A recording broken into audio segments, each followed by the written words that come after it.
So always try so hard to stay on track, but you get a story like that, you don't cut that short. I heard Scott's story and I couldn't believe it. Now, Mike Sylvester is up next, and he's going to come and tell his story.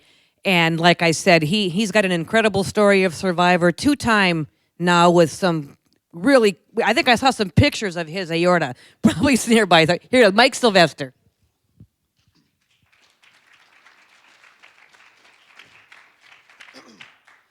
Thank you, and thanks to Amy for organizing this event. I'm Mike Sylvester. I'm from Duluth, and my journey began on December 16th of 2016. Big hockey fan. I played high school and college hockey. I was watching a game on TV and got done about 9 o'clock, and I noticed I had some chest pain, and I thought, that's a little odd.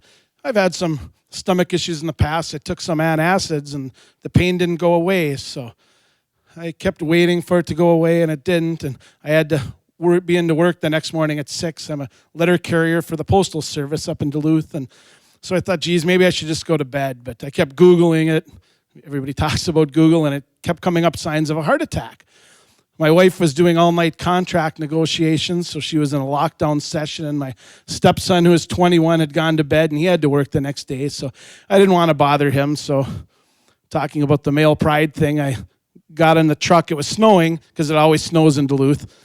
Got in the truck and drove to the hospital. It was about a 10, 15-minute trip, and I got there and walked into the emergency room, and if you ever want to see a doctor, walk into an emergency room and tell them that you're having chest pains.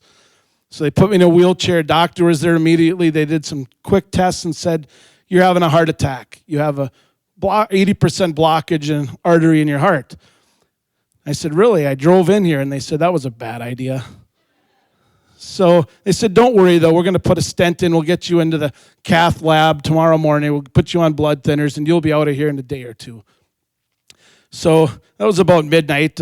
About 1 o'clock, my wife sends me a text message, where are you? I said, oh, I'm in the hospital. And she said, what happened? I said, I think I got the flu. She said, well, you're coming home? I said, well, they want to keep me overnight. And she's like, with the flu? I said, well, there might be a little heart issue mixed in there, too. And I said, you've been up for 24 hours. Just come the next morning and get some rest, and I'll be fine. So she shows up the next morning, and they're prepping me for stent surgery at the cath lab. And the last thing I remember is them putting me under, and I woke up 3.5 weeks later. And following the stent surgery, I had some high blood pressure issues that I didn't get taken care of, and probably some bad genetics, too. I had a massive ascending aortic dissection, and I ended up in a coma for 3.5 weeks, slept right through Christmas and New Year's, woke up shackled to the bed because of all the opioids and fentanyl. I was hallucinating, and I thought the doctors and nurses were trying to assassinate me, so I was fighting them off, trying to pull out my ventilator and IVs, and I did get my nasogastric tube out at one point and threw that on the floor. That went right back in. That was not very pleasurable.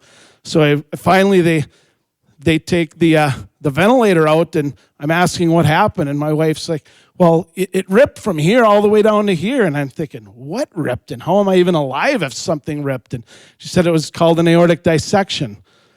So I'd had the full open heart surgery, and of course, you just heard it's extremely painful, and I couldn't hardly move. I was still in the surgical ICU at that point. I got the Dacron graft, and I also had aortic valve issues, and we call it the twofer because we asked the surgeon later, what happened with the valve? And he's like, oh, I fixed it when we were in there.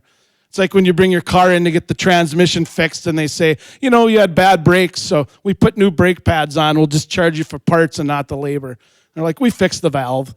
So I was moved to intermediate care, and eventually I got into the rehab facility. I was there about 3 weeks, and then they let me out, and I had 36 sessions of cardiac rehab over 12 weeks, and I went back to work at the post office, and they were a little surprised, like I'd recovered so quickly and worked really hard. And I had a follow-up CT scan. That was good. So they said, come back in about 6-7 months. We'll do another CT scan. Came back in 6 or 7 months, had the scan done. I got a call a few days later. Yeah, cardiothoracic wants to meet with you this afternoon at 2. And I'm like, oh, they probably just want to congratulate me on my great recovery. So I go in to meet. I sit down, and the surgeon said, you've got multiple new aneurysms developing, and you're going to need at least one more surgery, and it's going to be very dangerous. I'm like, please not the shark bite surgery.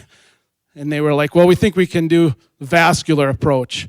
So I had the double-barreled shotgun aorta. They left the true and false lumen open because it was a 12-hour surgery initially. So because that integrity of the aorta had been compromised, I now had aneurysms in my descending aorta, and the arch had a huge aneurysm. So they were going to, and I do have the through and through scars.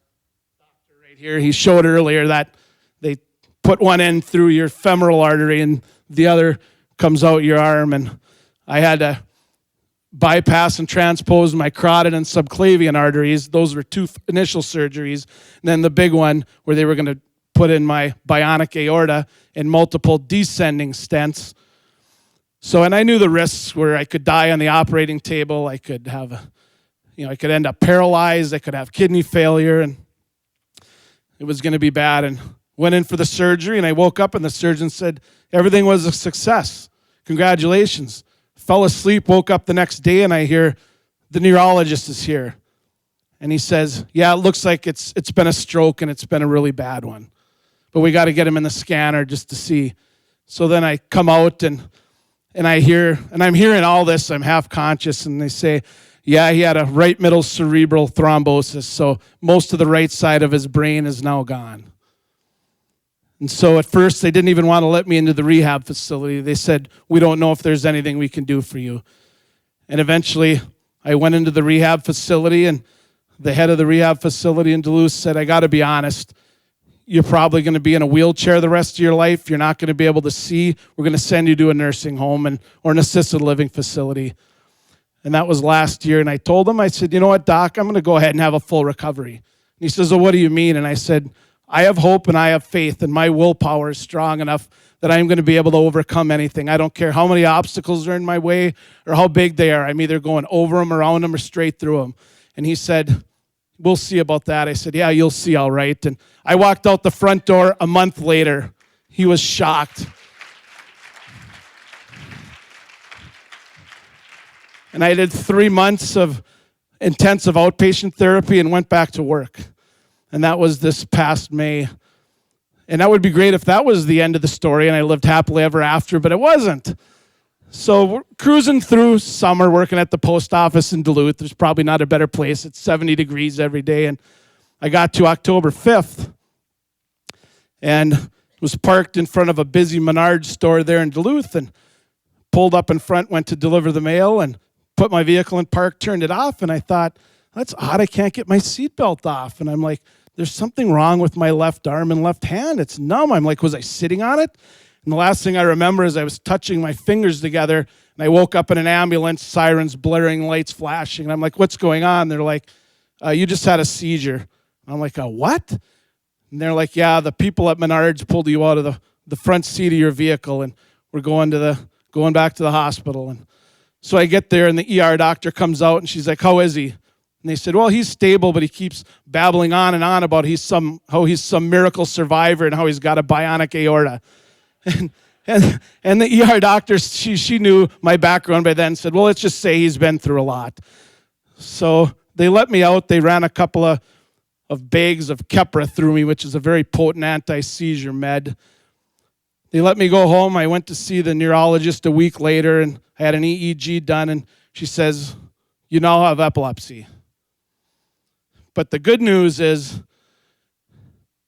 that I have not had another seizure since then, and the meds they have are very good these days. And it's very similar to what the Gopher football coach Jerry Kill had. He's on the same meds, Keppra, and it makes you a little bit tired in the morning and tired at the end of the day. But I have not had another seizure since then. But so in all, it's been 5 heart and vascular surgeries, a stroke, and now epilepsy. But I'm just here to say that if you do have willpower and hope and faith, you can overcome anything. So thank you, everyone. God bless, and let's rock the house down tomorrow night at Night Ranger.